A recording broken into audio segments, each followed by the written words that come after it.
So we've got strings on it, pretty healthy height on there, but we'll fix that. The neck relief has turned out to be almost dead on. So the shim is out, our saddle blank is in, and I've put some tiny little slots in there to get the spacing nice up on the neck. So we're almost ready to get the intonation done. This video won't be any work. It'll be all theory. So if your eyes roll back in your head, you don't have to watch it all. But if you're interested in the theory, we're going to figure out how we're going to figure out the intonation. And most of my information comes from Susan Gardner, who's got a YouTube channel, who does some just brilliant work. And Melvin Hiscock's How to Build Your Own Electric Guitar. On my own electric guitar that I've built, it's a Strat copy with a hardtail that really needs some attention, but anyways, it's a 25.5-inch scale. So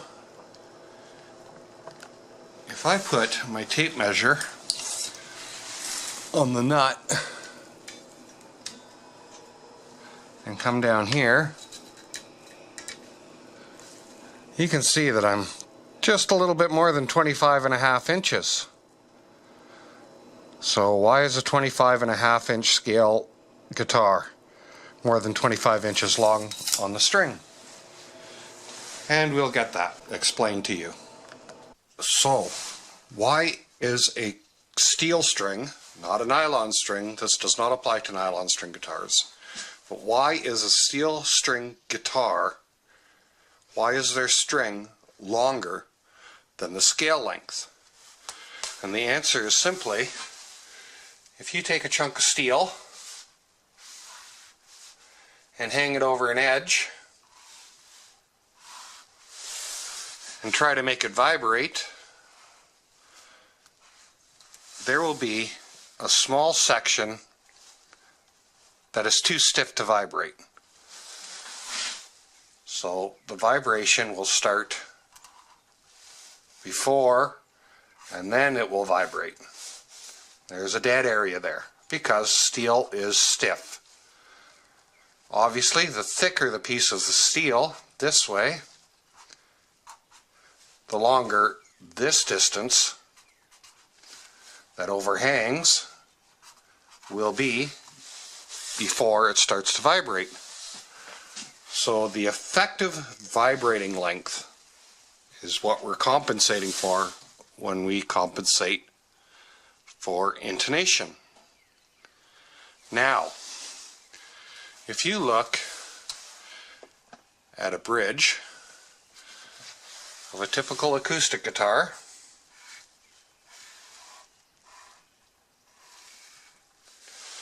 and of a typical electric guitar, in general you have a pattern like this. So the acoustic guitar, you will have your high E string, your B string, and then it'll jump up. And it'll go something like this. And that's exaggerated, of course.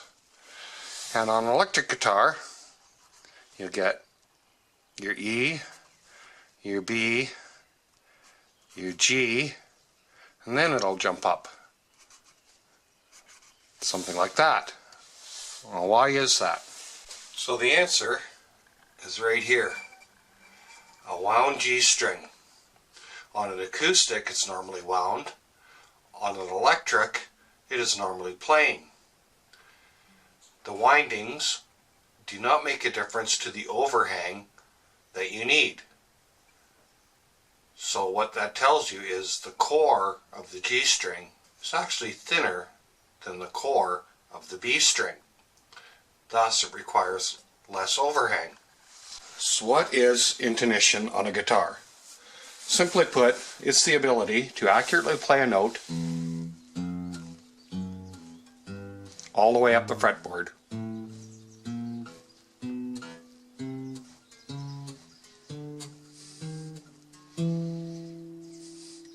Now on an E string, it gives you a certain frequency.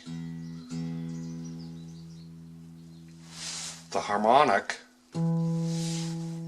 is double that frequency, therefore a full octave above. So if we take a full octave above and compare it to the 12th fret, it should be the same note, because your 12th fret is 1 octave.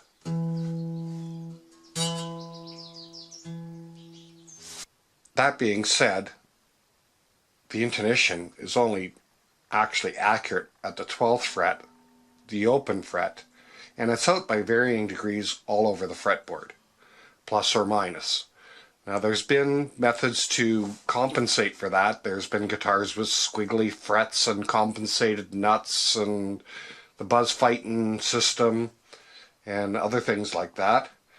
But for the most part, if you're accurate at the 12th fret compared to the nut and the fretted 12th fret harmonic, you're fairly close all over.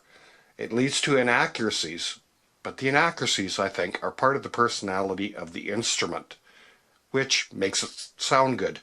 So how do they figure out where frets go?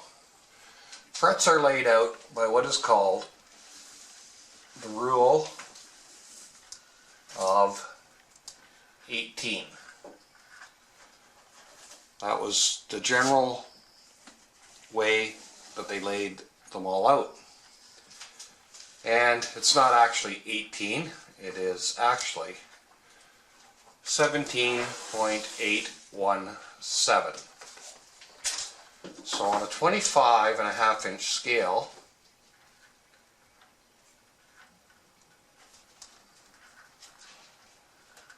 you would take that number and divide it by 17.817, and you would get 1.431217.3, and that's where your first fret goes.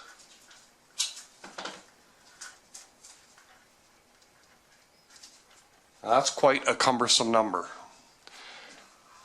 so they usually just eliminate all that, which brings an error into the equation already.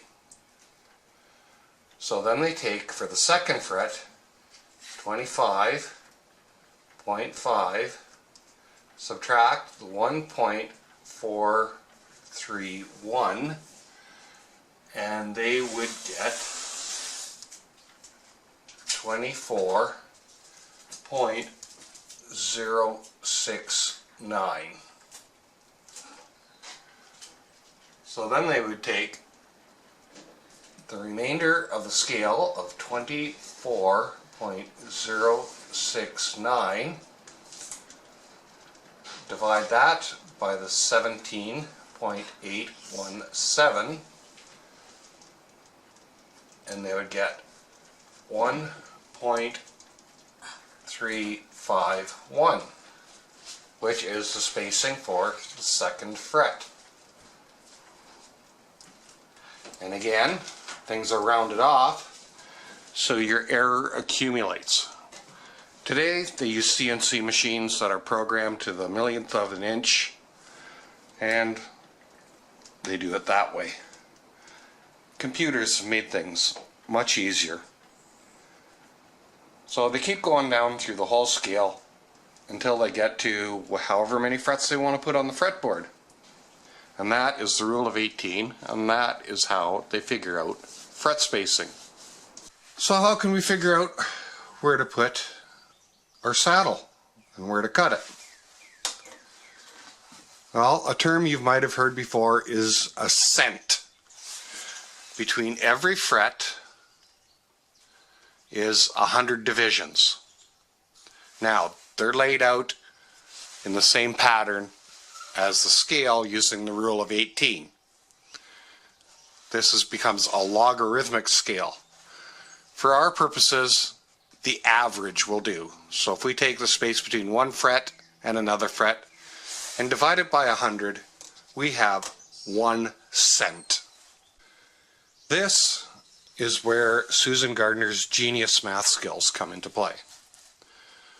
Let's go into the world of fantasy, and we'll say we have a guitar where 1 millimeter equals 1 cent. Obviously a very, very long scale guitar. So we intone a guitar and check it, and we find we're 1 cent out. So we move it a millimeter, correct? Wrong. If we move 1 millimeter, we will find we're still out by a half cent.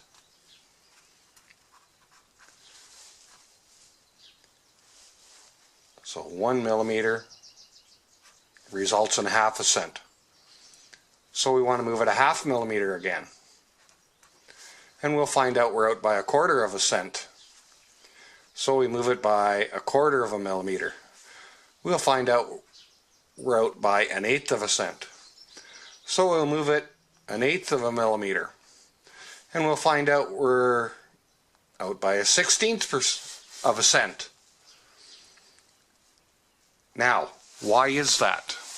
If we take the distance between our 12th fret and our saddle and increase it by 1 millimeter, we are also increasing the entire scale length by that.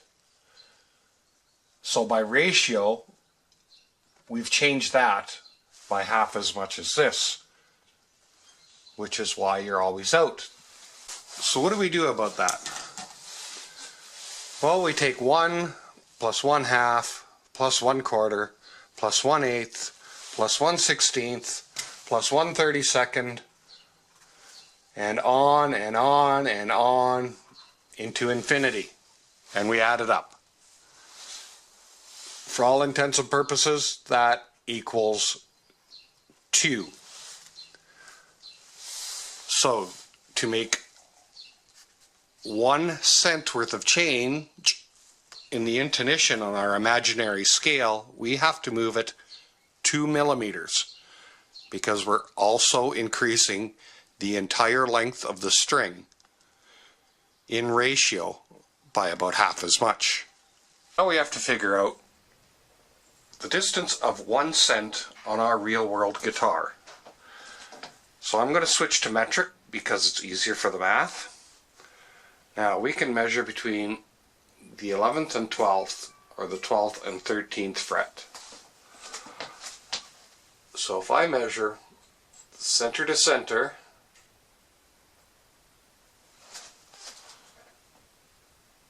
and I'm just trying to set it there for the camera, get rid of some parallax, I am looking at about 19 millimeters is the distance between the 11th and 12th fret. 100 cents on a guitar is 19 millimeters, the distance between the frets. So 1 cent equals 0.19. But we have to move it double that. So that equals 0.38 millimeters per cent. And now, using some math, we can figure out how much to move the saddle to get the intonation correct. So how do we accomplish our end goal? Well, I ordered this a while ago and it took months to come in, and it's a Seiko SAT-10 guitar and bass tuner. And the difference between this and a lot of other tuners is it shows how many cents out you are on your tune. Now, after waiting months for that, I've decided that the microphone didn't work very well.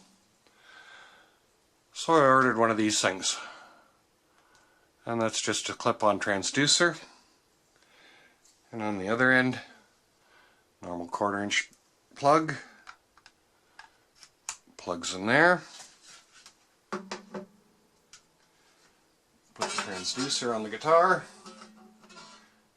Now we have a more isolated signal.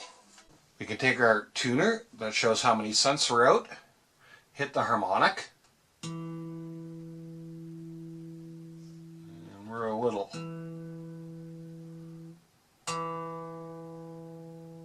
And we're pretty close there. 0 cents. Whoops.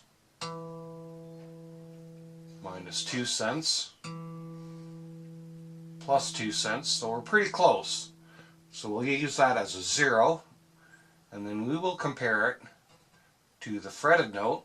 And we'll take a bunch of readings. 8, 14, 9. We'll take a bunch of readings and take out the outliers, get an average, and we will take the difference between the harmonic and the fretted, multiply it by 0.38, and that will give us the distance to move our saddle back. And that, in a nutshell, is how we are going to figure out how to cut the nut on this guitar so the intonation is relatively good. As I've said before, it is always an estimation. There's no such thing as perfect intonation throughout the whole fretboard. The nature of the instrument. We get as close as we get, and all the variables are what makes the instrument sound great. Hope you enjoyed this little trip down theory lane. Next time we'll put it into practice and see if we can't get this saddle cut.